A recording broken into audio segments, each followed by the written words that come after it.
आदाब, नमस्कार। मैं हूं कुंवर आरिफ अली खां।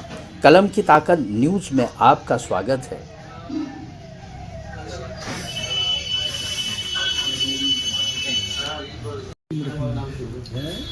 अखिल भारतीय राष्ट्रीय शैक्षिक महासंघ से संबद्ध राष्ट्रीय शैक्षिक महासंघ उत्तर प्रदेश की राजा महेंद्र प्रताप विश्वविद्यालय की इकाई का गत दिनों गठन हुआ था। तो अपनी कार्यकारिणी का प्रकटीकरण और हमारी आगे की जो कार्य योजना है उसको बताने के लिए आज हम इस प्रेस कॉन्फ्रेंस के माध्यम से आपसे रूबरू हो रहे हैं। प्राइमरी से लेके उच्च शिक्षा तक तीनों संवर्गों में काम करने वाला राष्ट्रीय शैक्षिक महासंघ उत्तर प्रदेश में लगभग 25 वर्षों से काम कर रहा है।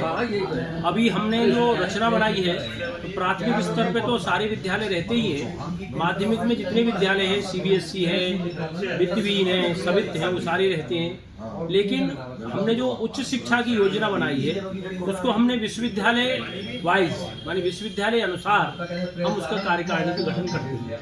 जैसे माननीय हमारे डॉक्टर एचएन सिंह साहब हमारे विश्वविद्यालय के अध्यक्ष बने हैं, बहन जी नीलम जी हैं, आप डीएस कॉलेज में प्रोफेसर हैं, आप महामंत्री हैं, डॉक्टर प्रदीप गुप्ता जी हैं, आप राज विश्वविद्यालय के कोषाध्यक्ष हैं, आप कुलपति महोदय हमारे पूर्व कुलपति हैं डॉक्टर अशोक मित्तल साहब, आप हमारे संरक्षक, आप भी ब्रजेश जी हैं, आप पूर्व आचार्य राष्ट्रीय विद्यालय महाविद्यालय, आप भी हमारे संरक्षक हैं।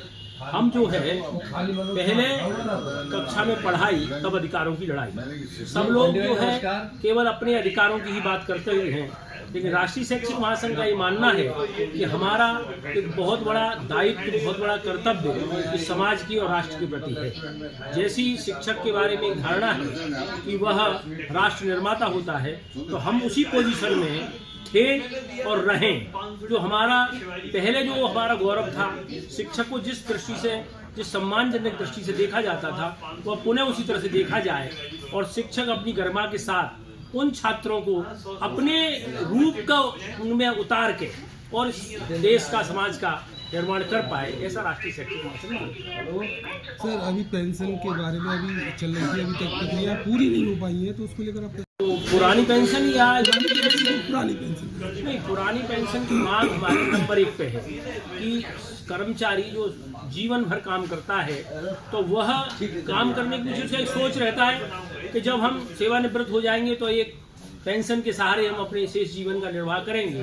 तो अभी सरकार ने क्या किया था कि पुरानी पेंशन खत्म करके एक एनपीएस लागू किया था, लेकिन जब बड़े स्तर पर आंदोलन हुआ तो उन्होंने उसको यूपीएस में एक दिया है, यूपीएस विकल्प दिया है। लेकिन हमारी मांग तो यह है कि जो पुराने समय से पुरानी पेंशन, ये शैक्षिक महासंघ का जो ये इकाई बन रही है, इसमें मुझे प्रोफेसर एचएन सिंह साहब जो इसके अध्यक्ष हैं, उन्हें संरक्षण मंडल में मुझे रखा है, क्योंकि उनका मानना था कि मेरा एक 50 साल से ऊपर का शैक्षणिक अनुभव है, उसको मैं अगर किसी तरह से अपने जो नवयुवक साथी हैं, जो आजकल बच्चे पढ़ रहे हैं, उनमें उनको शेयर कर सकूं। तो मेन हम लोगों का काम है शिक्षक और विद्यार्थी के बीच में एक पुल का काम है। विद्यार्थी की भी समस्या है, शिक्षक की भी समस्याएं हैं, उन दोनों में तारतम्य बढ़ा के शैक्षणिक माहौल को पहले से बेहतर किया जाए, यही हम लोगों का प्रयास है। और दूसरी जो ये शिक्षा का व्यवसायीकरण और निजीकरण हो रहा है, इसको कुछ रैशनलाइज करने की कोशिश की जाए।